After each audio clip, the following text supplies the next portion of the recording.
आप और मैं जनरली इंग्लिश में काम करते हैं, तो मूविंग स्पेसिफिकली टू इंग्लिश, हमारे पास इंग्लिश में आते हैं 15 सवाल, right? Out of 60, 15 belong to English.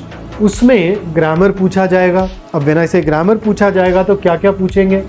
तो यार ग्रामर में आपसे फिल इन द ब्लैंक वाले क्वेश्चंस पूछे जा सकते हैं ना। यू मे वंडर, यार fill in the blank vocabulary नहीं होता क्या? हाँ होता है, लेकिन फिल इन द ब्लैंक्स में आप वोकैबुलरी की जगह ग्रामर भी तो टेस्ट कर सकते हैं। आप पूछ सकते हैं कि यार इस ब्लैंक में कौन सा फॉर्म ऑफ वर्ब जाना चाहिए, कौन सी प्रेपोजिशन जानी चाहिए, दोज काइंड ऑफ थिंग्स। तो ये जो एरियाज हैं एज अ रिजल्ट यहाँ पे they turn this into a grammar based question. इसके अलावा आपसे ऑफ कोर्स एरर आइडेंटिफिकेशन के क्वेश्चंस पूछ लिए जाएंगे। Within error identification I think tense, voice और नरेशन, इनके सवाल भी अलग से कई बार थोड़े ज़्यादा आ जाते हैं। You need to be well prepared for that. फिर वर्ड ऑर्डर, या जिसे हम ग्रामर में बोल देते हैं सिंटैक्स, रिमेंबर,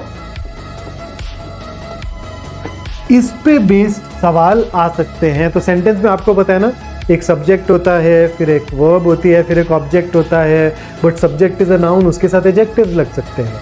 तो अगर मल्टीपल एडजेक्टिव्स है तो उनका ऑर्डर क्या होगा? हाँ, वर्ब के साथ एडवर्ब्स लग सकते हैं, अलग अलग टाइप के अगर एडवर्ब्स हैं तो उनका ऑर्डर क्या होगा? So those kind of things you need to be aware of in order to answer this. और इसके अलावा स्नैप अब एक I'd say one of those very few B school exams हैं जिसमें आपके ग्रामर बेसिक्स भी टेस्ट कर लिए जाते हैं। तो इसमें आपसे पार्ट ऑफ स्पीच पूछ लेंगे, कंपाउंड नाउन्स वगैरह पूछ लेंगे, उस तरह की चीज़ें भी यहाँ आती रहती हैं।